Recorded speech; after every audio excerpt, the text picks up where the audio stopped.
Hey everyone, welcome to the RotoGrinders Morning Grind podcast. I'm your host, Stevietpfl. It's Monday, it's September 16th. It is 2024. We have a 9-game MLB slate to talk about here on today's podcast, joined today by my good buddy, Timothy Buell. You all know him in the DFS streets as TastefulTides. Tim, what's happening, my friend? Yeah, we were talking about pre-show. I did not have a very good day on DK. I'm going to salvage a little bit of my day on FanDuel, it looks like. But all in all, not a profitable football day for me. I do have a chance, at least at a min cash in Showdown. So I'm hoping that can kind of take off a little bit, on this slate. But yeah, always good to see you, Stevie. You had some good teams you were telling me about. Yeah, good weekend in NFL. Yep. NASCAR DFS, I lost a little bit, but I destroyed the betting market this week in NASCAR, which is good because it's been a really rough betting year for NASCAR for me. It's like a 16 or 17 unit weekend for me in NASCAR, which is really, really good. Awesome. Hit the race winner at 28-1, so pumped about that. Yes, Derek, I got the hat. I got the Oakland AAA baseball hat. I've been trying to find this hat for a while. It came back in stock, and I'm super pumped about it. So it's the I was going to ask you. They're throwing dice. Was. Yeah, they're throwing dice. So, Busher, huge win for Busher for me. I had SVG and Busher outrights and McDowell. So I had 3 of the top 4 runners at the end of the race, and I was like, oh, how is this going to mess up with all these cautions, and how is this going to cost me a lot of money? And it actually didn't. It cost me a little bit in DFS, but it was okay in the betting market as I got Busher at 28-1 earlier this week. So that was I did a half unit on that. So it's like a 14 unit win for Busher for me. So that was huge. Awesome. And then I crushed my top 10s. Hard Rock had a lot of soft top 10s to start the week, and just kind of took advantage of that this week. So pumped for baseball to be back. We're kind of what 2 weeks left of the regular season here. 2 actual weeks too. I'm pretty sure. We have this week and next week, and then next Sunday, not this Sunday coming up, but next Sunday.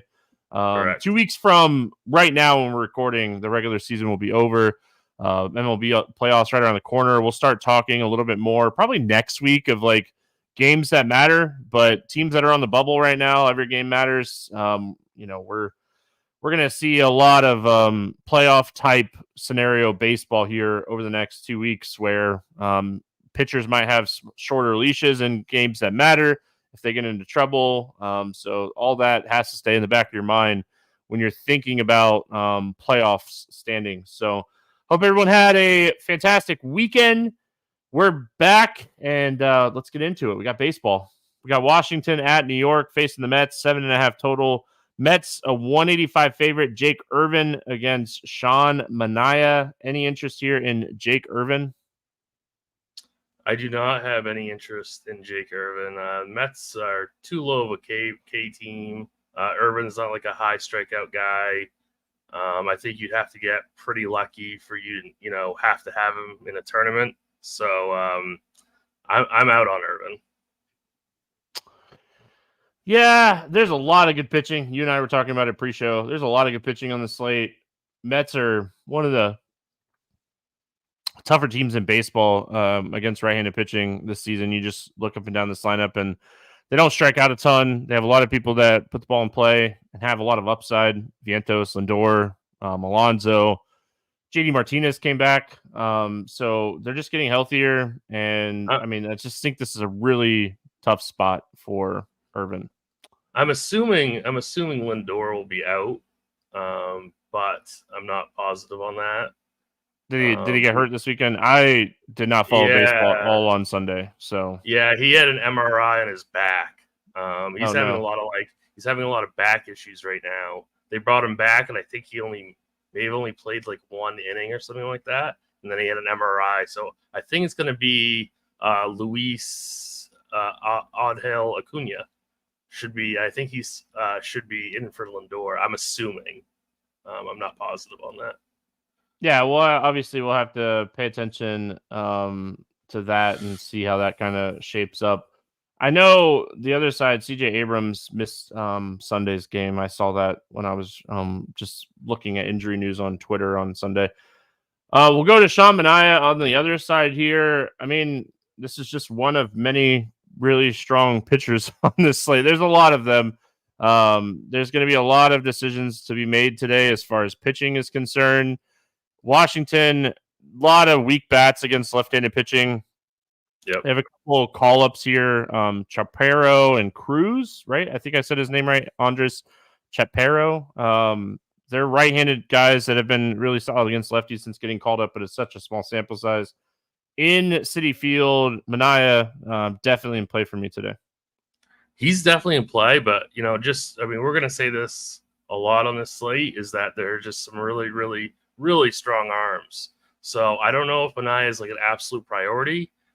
I'm not even 100% sure that I would have him in a 3-max setting, just because there are other guys I'd rather get to. But I mean, he's a really, really strong option. That's just how deep this pitching slate is on only a 9-game slate. I mean, if you were to play him in a 3-max, I certainly wouldn't fault you. I'm just not sure that I'm going to be the one that does that.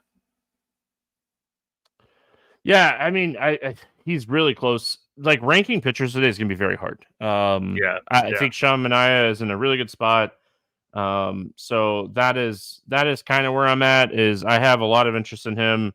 I have a lot of interest in pitchers in general today, but I have a lot of interest in Sean Manaea. Ballpark, matchup, strikeouts, no walks really. Just seems like a spot. Sean Manaea goes out and throws 6 or 7 really good innings. Add some strikeouts. He's a guy that has at least 8 strikeouts in 4 of his last 5 starts, and he's thrown at least 6 2/3 in 4 of his last 5 starts. And even the game that he didn't have strikeouts, he had a really good outing against the White Sox, and he's just been pitching really well. Any interest here in the Washington Bats? Going into Citi Field against Manaea, despite that they're kind of like these young call-ups and they're relatively cheap, I still really don't have that much interest in them at all. Well, I mean, Dylan Cruz isn't cheap. He's $5K. He's gonna hit left. He's been hitting lefties. He should hit leadoff. I definitely don't want him. Yeah, I was shocked by his price. Chaparro he's 3,200 at first base. Probably hits 3rd or 4th for the Nationals today. I don't think I get to him, but he has shown pretty good upside against left-handed pitching. Hate the ballpark. Hate the matchup. Probably don't get to Washington today. Picking on Jake Irvin on the other side, he's definitely been a lot worse against lefties this year. Obviously, I wrote down Lindor as a play, but Tim made a great point about Lindor. Nimmo, I think, is playable, but I mean, they might actually be a little right-handed heavy here, so I don't know how many Mets I get to either. Yeah, I don't think the Mets are going to be a priority stack. It's one of the worst hitting ballparks in all of baseball. So, I mean, it's not like an absolute priority for me. I think Acuna, we'll have to break down the rest of the shortstop, situation on the rest of the slate. But I mean, Acuna for value, depending on where he hits in the lineup, I think might be interesting. I do like Nimmo, like you said. I always have interest in in Alonso if he's going to be low owned, which I imagine he will be in this matchup. So the polar bear at low ownership, I do have some interest in. All right, moving on. Dodgers, Braves, 7.5 total. Slight favorite. Almost a pick 'em game to the Dodgers here. Yamamoto against Max Fried. Another really strong pitching matchup here. We'll start with Yamamoto. I mean, he came back through 4 innings. He had 8 strikeouts, 59 pitches. I think when we were talking about him before that game against the White Sox, we were kind of thinking around 60 to 65. So we were right on that 59 pitch mid limit. If we do the 15 pitch increase, we're looking at Yamamoto potentially getting 75 pitches here. I don't think they push him past that. There's no reason for them to push him past that. They're 3 games up on the Padres still. They are still, 2 games back of the Phillies as far as best team in the NL, but they're in a really good spot playoff wise. So why risk your guy that you need in the playoffs. So Yamamoto at full strength here, I'm in. But Yamamoto at 75 pitches at 9,500, it's a tough ask, even though I do like the strikeout matchup here against Atlanta. There's a lot of strikeouts in this lineup. There is a lot of strikeouts in this lineup, but I mean, I would expect, just like you were saying, 75 pitches should really be his pitch ceiling. And like we've said, pitching is so good on this slate. I see absolutely no reason to bother rostering Yamamoto, despite the fact that I do want to roster him, but he's not full strength. He's not going to get over 75. There's no reason to push him, just like you said. So I'm out on Yamamoto. It'd be really interesting to see what the books have his strikeout prop at. Yeah. I mean, like, he had an ultimate comeback. He had a 53% K rate. His whiff rate was 38%. His swinging strike rate was 18.5%. Like, those are video game numbers. And I mean, it was against the Cubs. Like, the Cubs are a really solid offense. Like, Yamamoto lived up to the hype in that start. I mean, he was pitching really well. You know, obviously his first start of the season against San Diego, we highlighted and talked about that. But ever since then, like, when he was healthy, he was pitching well. No reason to rush him back here. I mean, they were very careful with him early in the year as far as pitch count. No reason to rush him here. I potentially might bet his strikeout prop depending on what it comes in at. If it comes in at like 5.5 or 6.5, I would really consider it. It's just you're really just limiting the upside with this pitch count. Max Fried, I like Max Fried. He's been pitching a lot better, but now, I mean, this is just a tough matchup. Dodgers are a tough team. I don't think I want to play Max Fried today, and it's just the matchup than anything else. I don't think I'd stack against him, but what are your thoughts? Yeah, I mean, I just think I never really want to, stream against the Dodgers. So I do respect Max Fried quite a bit. The price tag is kind of tempting, but as we go down the line here, we're going to get to pitchers in far softer matchups that we can roster with a lot more confidence. I imagine that, I just don't think that he's going to have much of a ceiling in this matchup. Dodgers bats. Any interest in the Dodgers bats here? Not particularly. I think maybe I mean, I always kind of have like a little bit of interest in Will Smith just because he's a power hitting catcher, but in this spot, I don't really love it.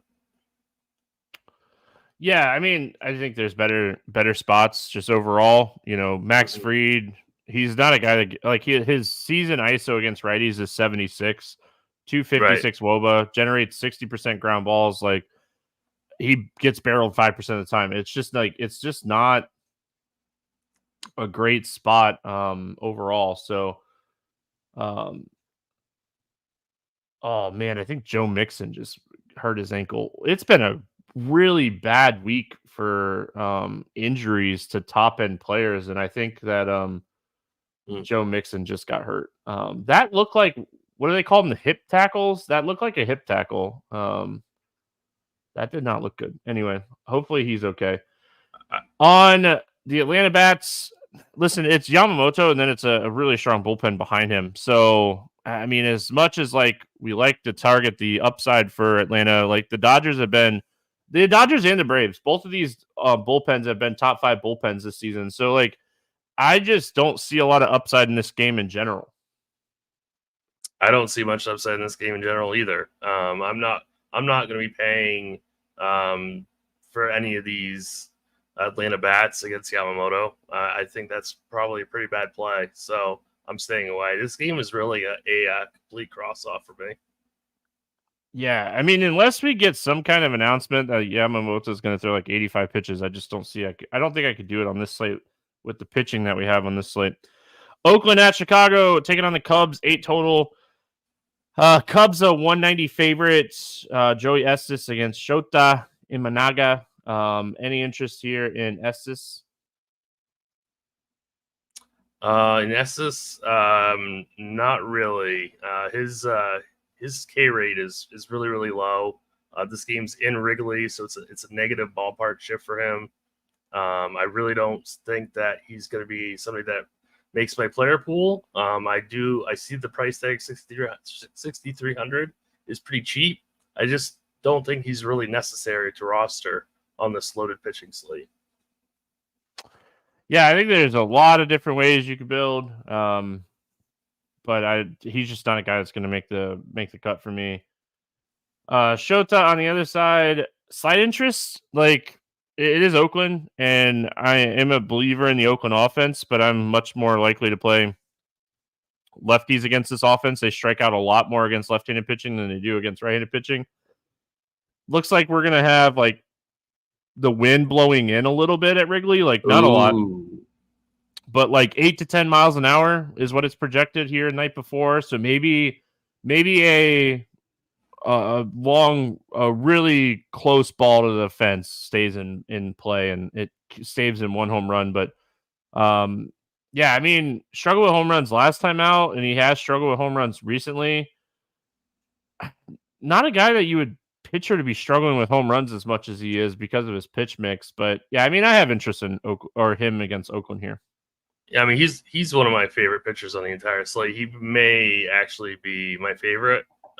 He's probably number 2, but he's definitely top 2 on the slate for me.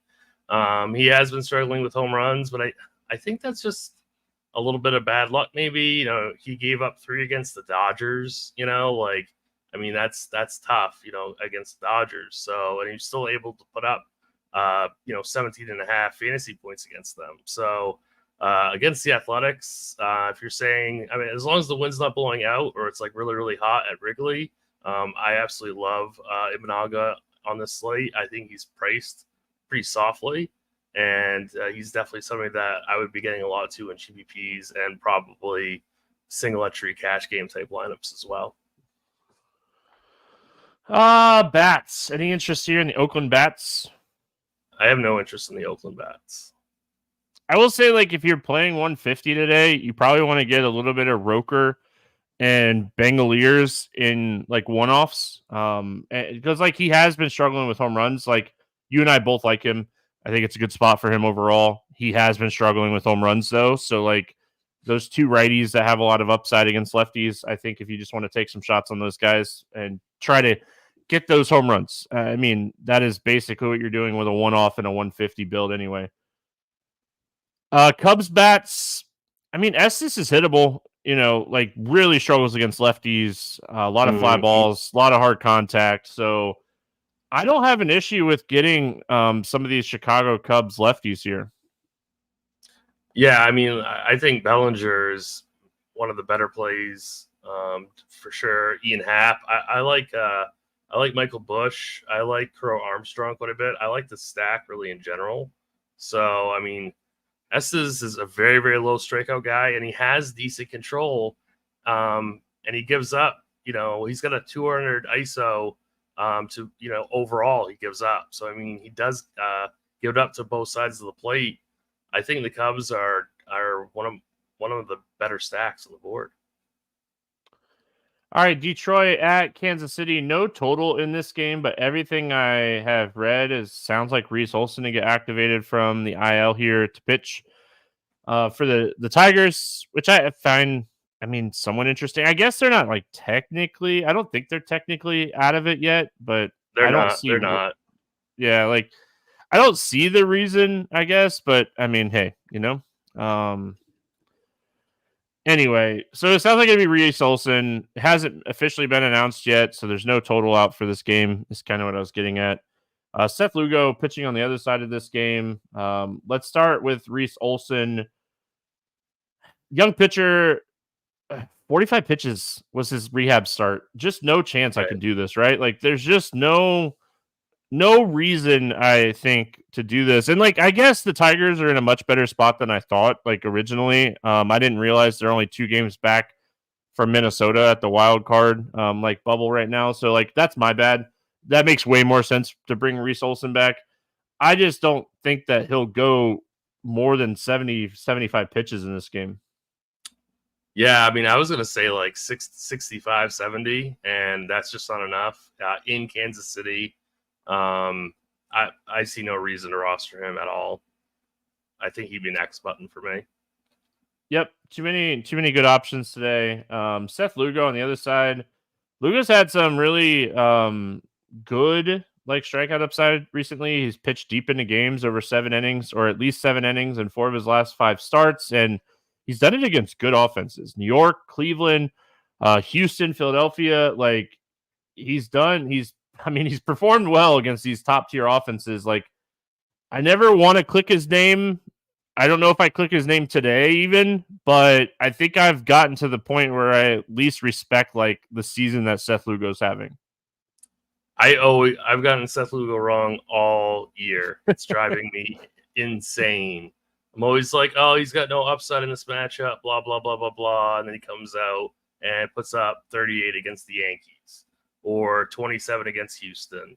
It's really, really tough. I really like him today against the Tigers. But I think at 8,700, we know he's got a massive ceiling at that price tag. So this Tigers lineup, it's not that great. So and there are quite a few Ks in it. So I like Lugo, not as much as Imanaga, but I do like Lugo in this matchup. Yeah, what's interesting about the Detroit lineup in general is they have 2 or 3 really strong or solid bats, and then the rest of the lineup is just garbage. Right. So yeah, that's probably why I assume that they weren't in the playoff hunt. I'll be honest, I didn't think Detroit was in. I didn't even think Detroit was over 500. So that's just a complete oversight on my part. Listen, Kerry Carpenter is one of my favorite hitters in baseball. That's no joke. I'm a huge Kerry Carpenter fan. I know anyone that's listened to the Morning Grind in the past knows this, but I don't joke. I'm not when I say that I really like Kerry Carpenter, I'm not even joking around. I've considered buying a Kerry Carpenter jersey. I just don't know if I could buy a Detroit jersey, even though a lot of people know this already, but I coach club volleyball, and our director is a huge Tigers fan. So maybe I will buy it and wear it in front of him, make him happy. Tigers bats. Lugo's been really solid. As much as I like Carpenter, man, I don't know. Lugo, he's not a guy that I typically like to target bats against. Yeah, Carpenter's got a really good ISO, but even Carpenter strikes out at a 26% rate against righties. So, he's another high K rate guy, despite the really, really amazing power. So, it's just I really don't have any interest in these Tigers bats. I'm not stacking the Tigers against Lugo in a game that really, really matters. What are we doing with the Kansas City bats today? Because our hitting options outside of Coors is pretty limited. Yep. Coors is a smash spot. I know. So what are we doing with the Royals here? Thinking that I don't think he goes too deep in this game, but on the flip side, I've been saying this all year, the Detroit bullpen is one of the reasons why they're probably over 500. The bullpen has been outstanding this season. I've always said that this season I've said that they're a top 5 bullpen. And statistically, they're probably a 8th bullpen. But yeah, they're one of the reasons why Detroit's been so good this year. Yeah, for sure. I feel like I say this every baseball show that I'm on, but it really stinks that Vinny P's on the IL. This would be a really good spot for him. I don't mind. Obviously, you can always play Bobby Witt. But also Tommy Pham, I don't mind. MJ Melendez at 3K, I think it's interesting. Michael Massey at 4,400, I think is interesting. But this would be more of just a 3-man, not a full 5 for me. I know I said we'd probably talk playoffs more next week than this week, but this is a huge series for both of these teams. Both of these teams, big series. Yeah. Yep. Yeah, this is a big one. Yep. Just wanted to highlight that. Yeah, Kansas City, I think they're okay. They're not my favorite stack today. No. Again, it's I hate stacking against good bullpens because good bullpens typically have 5 to 6 good arms, and you can play matchups when you have a good bullpen like that. Even if they have 3 to 5 arms, I don't like losing at bats against top end relievers. Bobby Witt always up towards the top of the list, though. Just how I mean, I'll just be honest. Like, how do I pay for him over anybody from the Arizona game? I mean, listen, Arizona is by far the team that I'm going to try to get to today. And I don't want to like spoil that, but like they are by far my favorite offense today. Like they're not even in the same like airspace as any other offense today for me. So I'm going to build Arizona and then try to pick my pitchers around them. That's my plan of attack on this slate. Way to bury the lead. No. I mean, listen, I think it's something that's important you got to talk about because, I mean, am I really spending up for Bobby Witt? Probably not. I mean, Bobby Witt is the same price as paying up for Carroll or Walker, and I'll take those guys all day over Witt today. So that's where I'm at. Philadelphia at Milwaukee, Philadelphia at Milwaukee, 8 total. Another pick'em game. Slight favorite for Philadelphia. Ranger Suarez, Aaron Savali. The line throws me off a little bit here. I would, if I was a lines maker, I'd probably have Philly as like a -140, -150 favorite in this game. Maybe that means I should bet them. Or maybe they're in the 3-pick parlay. Thoughts here on Ranger Suarez? I think that I am out just due to the price tag. He's obviously a decent real life pitcher. He has had his ups and downs all year. But I think that I think I'd be out on him on this slate. I don't think he's healthy. And I've recently talked about this as well. I think I talked about this in Expert Survey, and like he's coming back and he's getting ramped up more. He's just getting tagged by teams he shouldn't get tagged. I mean, just overall, I mean, this is a guy that on the season has really solid numbers. You look at since he's come back from the IL, 21% Ks, 360 WOBA. Swinging strike rate is down 8%. Whiff rate is down 16%. Like, not paying $9K for him, and that's probably why the line is the way that it is, because the way that Suarez has been pitching recently. So I'm out on him today. John in chat says came in 5th out of 39,000 in a 20 mention. That's awesome. Congratulations. I hope that was nice job, John. That's probably a really good ROI. That's a good 5th out of 39,000. Yeah, that's super solid. So congrats, John. That's awesome. They were talking about in chat, but the morning grind, this guy, took down the morning grind contest this week. So no swag for any of you. Aaron Savali. We'll do a baseball contest this week for some swag. I'm just kidding. Aaron Savali, he's been pitching pretty good since joining Milwaukee. We saw it last time out. He got in a little bit of trouble in that San Francisco game, and they yanked him very fast. They wanted nothing to do with that. And, I mean, this goes back to the conversation of, like, baseball, win-loss-wise this year, is very tight. It's very, very tight. So when you get into this, like, time of the year as far as, like, playoff time, Brewers are in a great spot. They're 10 games up on the Cubs. They look like they're going to win the NL Central. They're probably not going to catch the Phillies or Dodgers, but if they could sweep the Phillies here, that would open up the door for all the possibilities. So I think if Savali gets in any kind of trouble in this game, they might pull, like, he might be in a quick hook situation again. So 6,600 is a very fair price tag. The matchup's awful. Going up against Philadelphia, this team has just been absolutely crushing the baseball. I think all those reasons are why I don't want to play Savali today. That's kind of what I was getting at. Yeah, I mean, I don't think this is a very good spot for him. Like you said, he's going to get a very, very quick hook. We have pitchers that have really nice ceilings and floors on the slate. So I see no reason to go to Savali.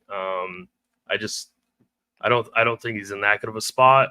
And I'm going to pass on him. We'll say like he is a little reverse splitsy, and there are a lot of right-handed hitters in this lineup typically.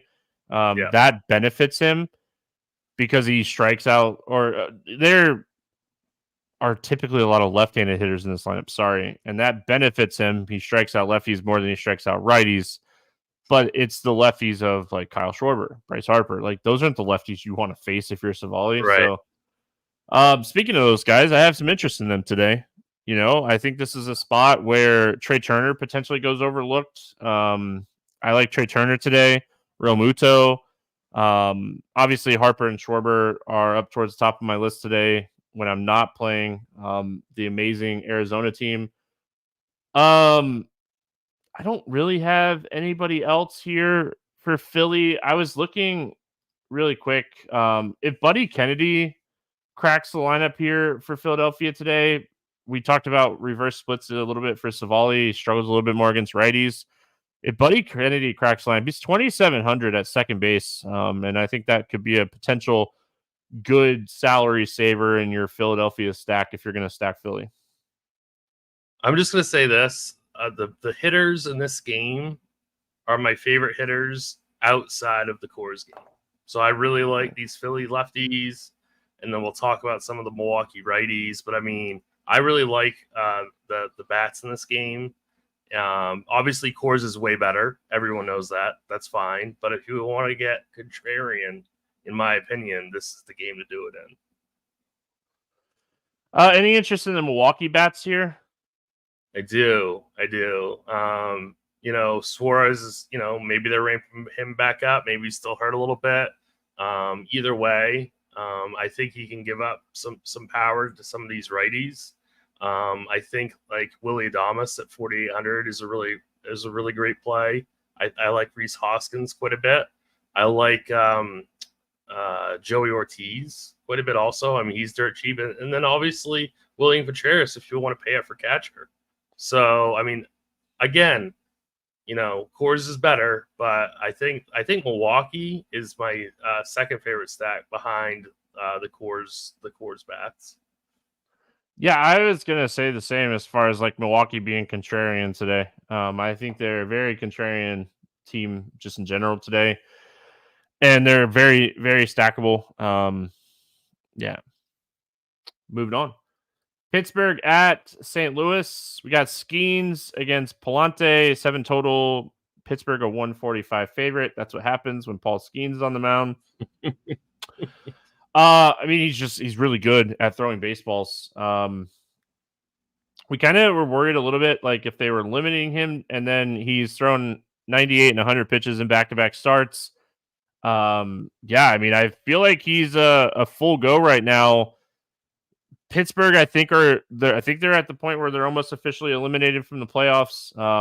Obviously, I think like they obviously want him to probably win Rookie of the Year and kind of do his thing, but that worries me just a little bit for Skeens. But I mean, if you're Pittsburgh and you can potentially keep the Cardinals from making the playoffs, like it's a divisional rival type of spot. You're going to try to win this game. You're going to try to win this series. So I like Skeens in this spot. If you want to pay up for him, I think he's definitely a pay up option. I love Skeens in this spot. I'm just worried we're going to get like a rug pull, randomly. I feel like it's going to happen too. That was my initial thought too, but I was like, maybe not against the Cardinals. Maybe his last 2 starts of the season. He should get 3 more starts, right? Like if he's pitching today, he probably gets 3 more starts. Yeah, so I guess it probably won't happen on today. So if you feel that way, Skeens is definitely a smash spot. I don't think he's like 100% a necessity though. If you are a little bit worried, because we have a Shota and a couple other pitchers we haven't discussed yet. So, I mean, I don't think it's absolutely like a must, but I mean, his K stuff is just unbelievable. So, I mean, he could easily get 10 strikeouts in 6 innings, like no issue at all. Any interest in Palante on the other side? I thought about it for a little bit just because Pittsburgh's so weak, but I just don't think Palante has much of a ceiling, and I just don't want to goof around with, speculating with these kind of average arms on such a strong pitching slate.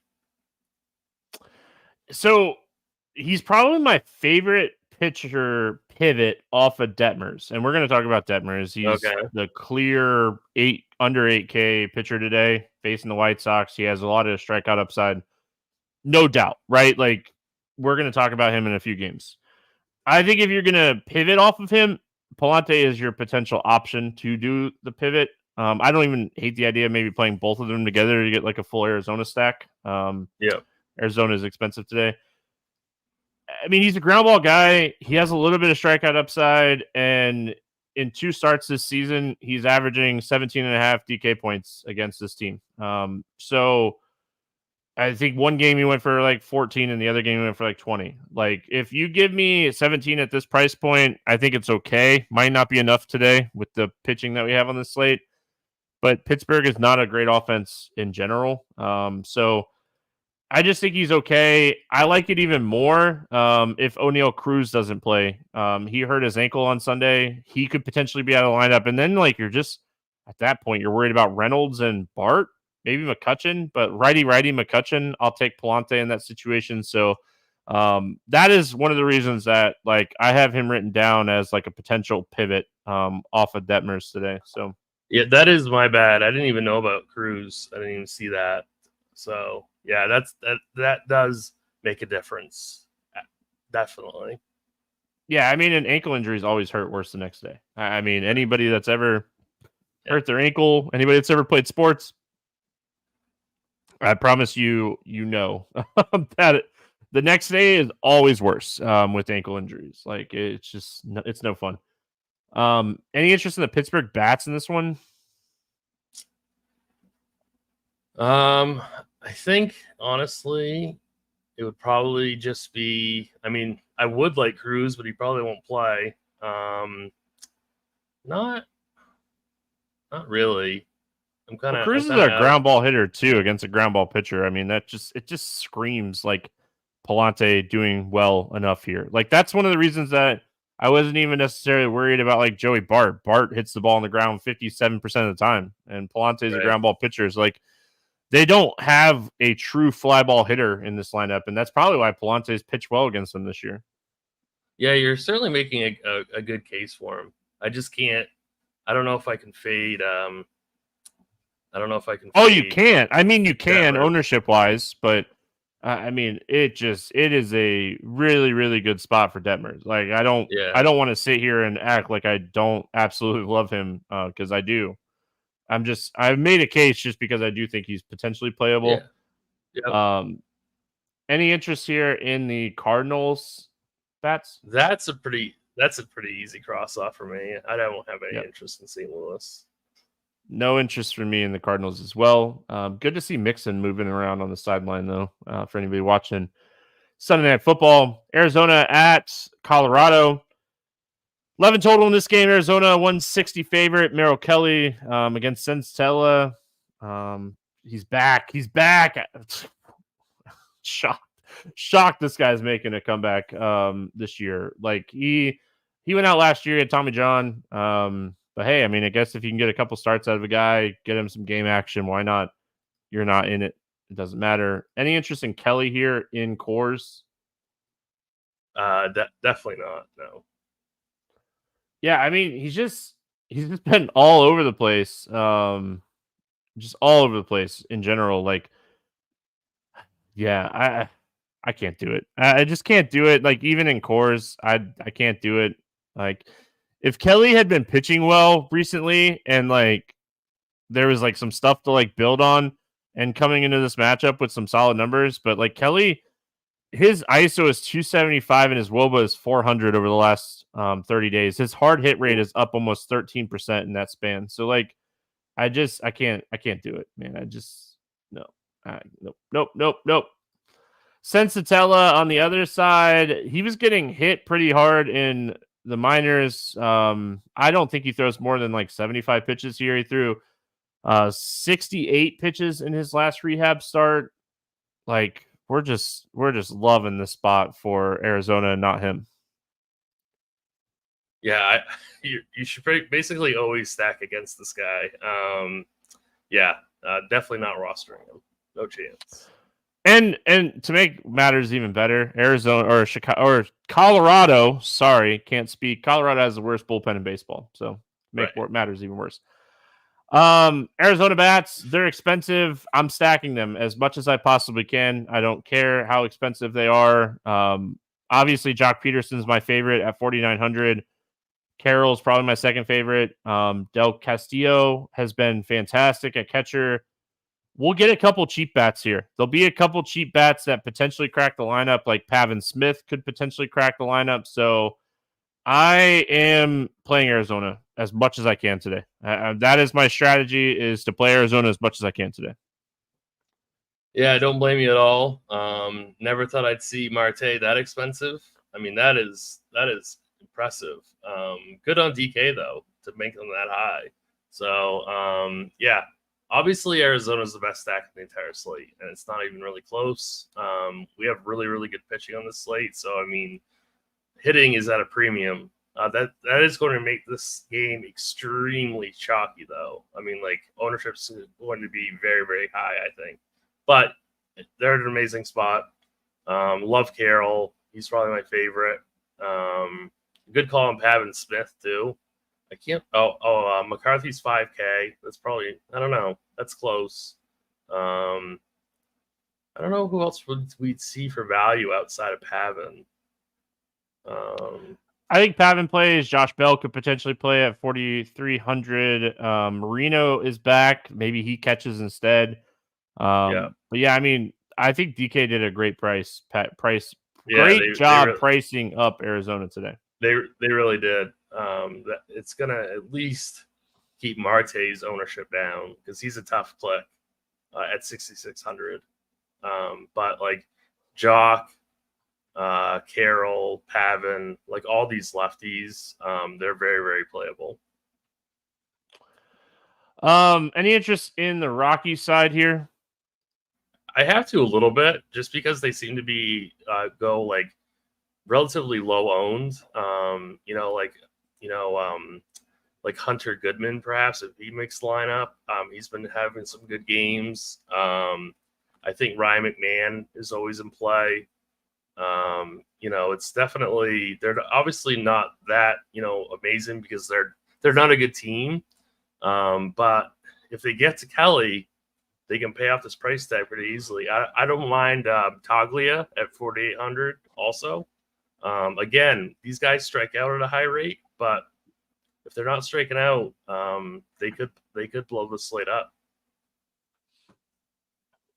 Yeah, I like the Rockies today. I just kind of highlighted why. Kelly last 30 days, 275 ISO, 404 WOBA, 59% hard hits, 15% barrel rate, not missing any bats. I think this is a spot you could play Colorado.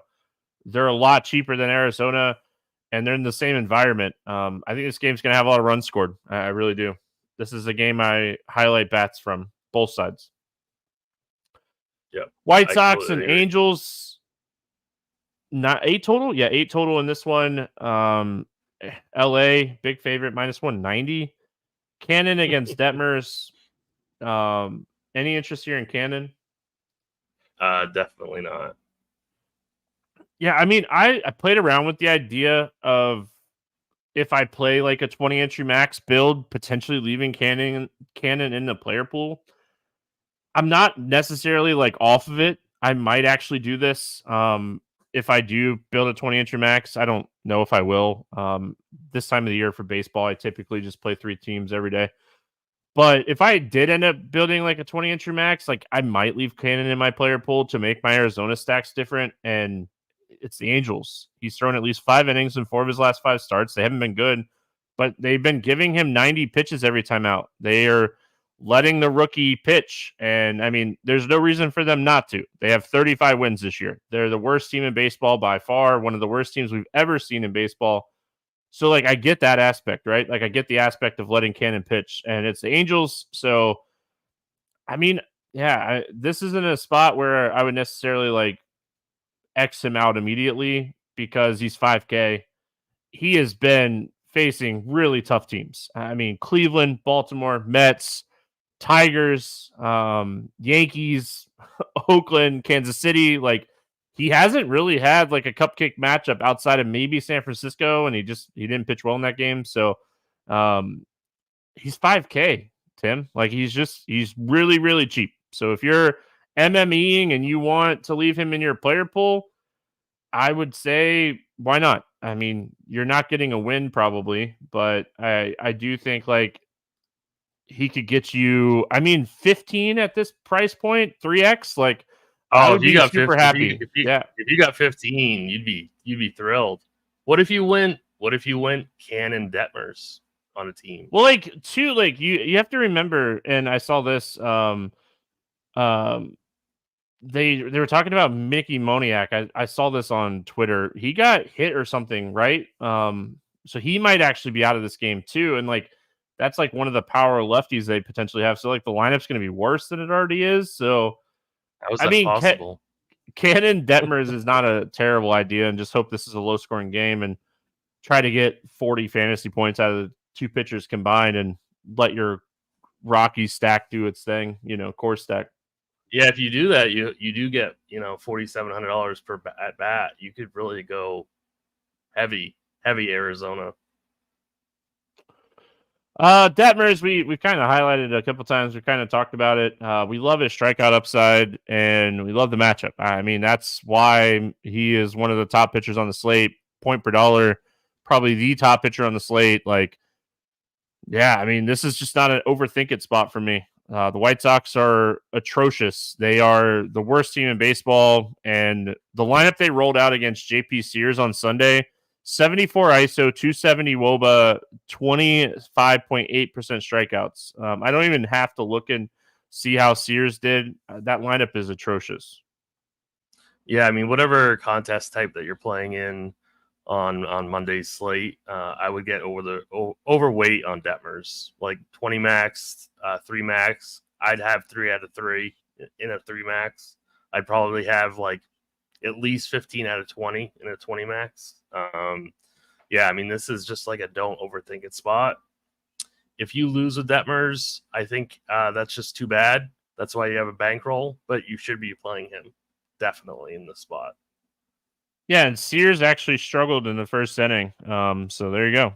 It's possible, but I think Detmers has more upside than Sears anyway. So I do too. Any White Sox bats for you?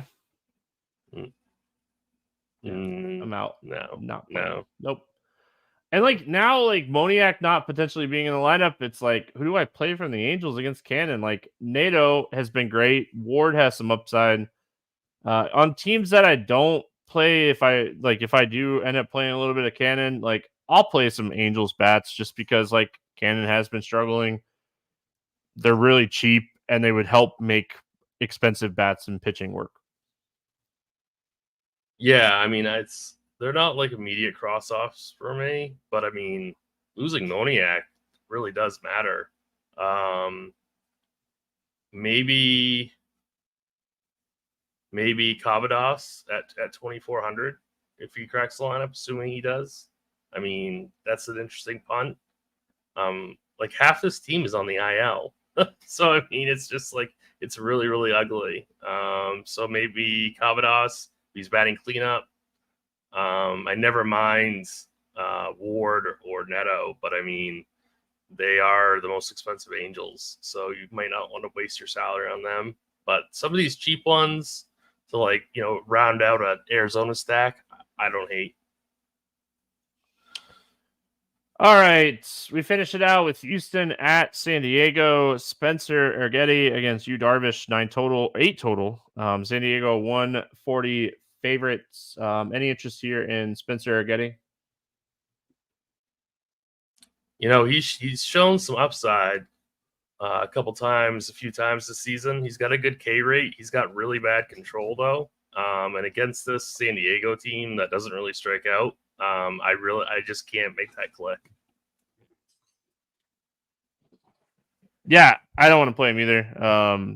San Diego's not a team I like against with right-handed pitching anyway. They're just really strong against right-handed pitching. So I don't think I could do it. And Yu Darvish on the other side, like 63 pitches in back-to-back starts since coming back. I think I need to see him get stretched out. And again, San Diego is in a fantastic position as far as like the playoff position for them.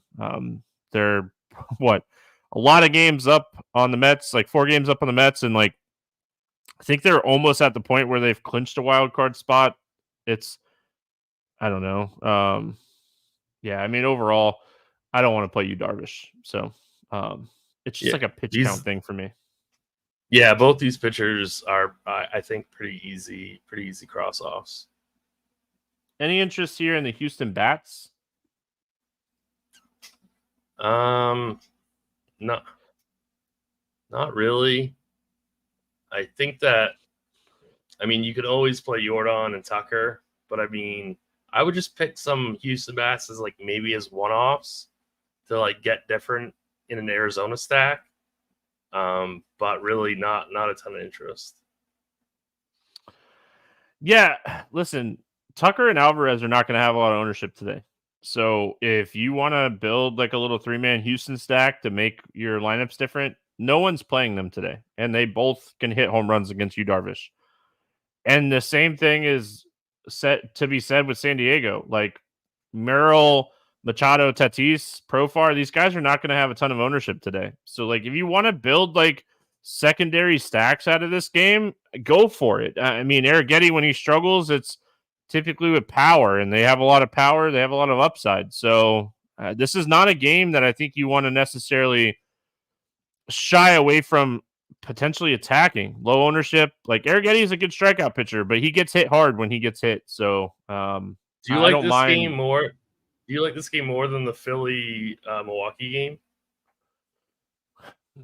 It's probably an ownership thing. If San Diego's not getting any ownership, Arrighetti struggles with right-handed power. I could easily just build a Machado, Tatis, Merrill team and not play Milwaukee or Philadelphia. They're the same pricing of Schwarber, Harper. So they actually are probably a little bit cheaper. So yeah, I don't know. Those 2 games are really close for me.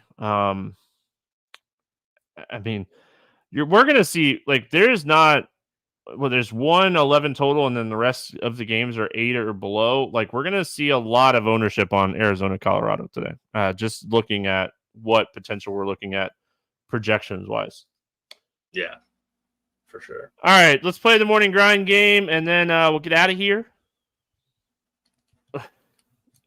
Yeah. Well, Chicago White Sox pretty bad. Under 8K to get 6 or more strikeouts. Who do you got?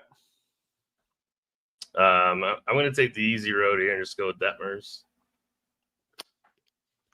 Yeah, I don't think anybody else actually gets there, strikeout-wise. I'll say Palante, but I don't think he gets there. I think he has the best chance to potentially get there. Over 8K to score under 15. Who's your bust today? I'll go Darvish. Yeah, I think I'll stay in that same game and say Arrighetti. I like a lot of pitchers on the slate, and a lot of them are expensive. So, also CJ Stroud, Nico Collins is just a thing of beauty to watch. Man, what a good combo. That's a combo we'll talk about for the next 10 years. Over 4K to hit a home run, not in Coors. Who's going yard today? I will go Schwarber. I like that. I thought you were going to take mine because you were talking about it when we were breaking down the game. But give me a belly bomb today. Give me Cody Bellinger to hit a home run today. Under 4K to get 2 hits. Who's a cheap bat that you like today? I will take your guy this time. I'll say Pavin Smith. You can't pick Coors. That's a morning grind rule. Not even for hits. No, Unbelievable. Of course not. Unbelievable. Who do you think you are? You're trying to be like Dean, trying to break the rules. No, don't ever compare me to Dean.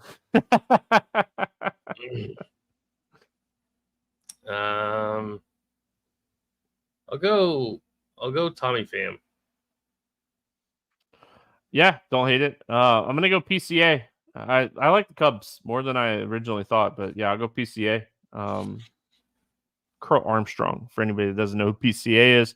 Derek thought I was gonna pick Ortiz. I did think about it. That's a good call. Some of those cheap Milwaukee bats are good calls. I like that. Mixon back in the game. That's really good to see. Stack to score 6 or more runs. Who's getting the job done outside of Coors? Because I think both of those teams have the potential to put up 6. I'm gonna go Milwaukee.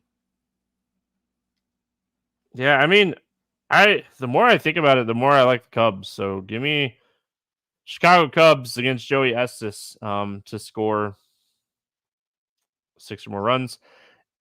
I looked before the show. There wasn't any player props posted yet. Is there anything that you like? Did you see any? I couldn't even see. There was not one prop up when I opened it up. Yeah, earlier. That's what I was saying. Like I was looking and I didn't see anything because there's a couple that I mean, Detmers is one that I want to see where he comes in at. Skeens came in at 6.5. It's really tempting. I worry so much about him getting the rug like we talked about more than anything else.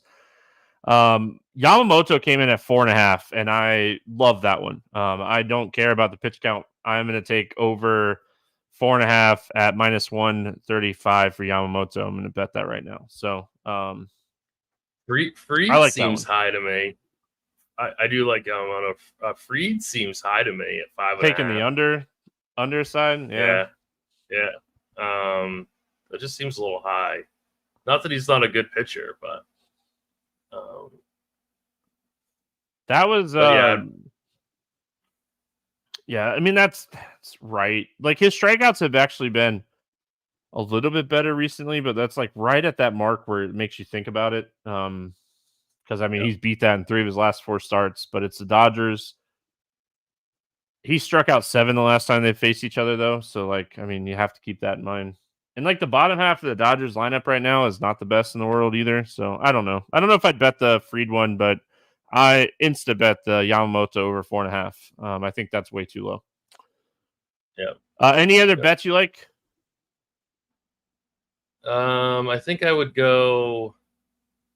I like the Brewers to win. They're even money right now, plus 100 on DK. I like Milwaukee in this game. Yeah, I originally thought about betting that game, and I kind of just want to stay away from that game. That's going to be a good series. That's going to be a really fun series to watch. Like watch baseball wise. 3-pick parlay, morning grind style. It's a plus 373 3-pick parlay today. I'm going to go under 7.5 runs in the Nationals and Mets game. I think that in that ballpark with Manaea and Irvin pitching, that game's going to go under. Cubs to win over Oakland. I really like the Cubs today. We talked about Estes kind of struggling. I like the Cubs. I almost bet Cubs over 3.5 runs instead, but I like the Cubs just to win that game instead. And then Arizona to beat the Rockies. I think there's going to be a lot of runs in that game scored, but as bad as the Rockies bullpen is, as good as Arizona is, this game matters way more for Arizona than it matters for Colorado. Arizona looking really good in the wild card. Colorado has been out since 2 months ago. Give me Arizona to win. So under 7.5, Nationals, Mets, Cubs, and Diamondbacks money line. That is the 3-pick parlay for Monday. We're back tomorrow, Tuesday, talking baseball. Good luck, everyone. We'll see you then.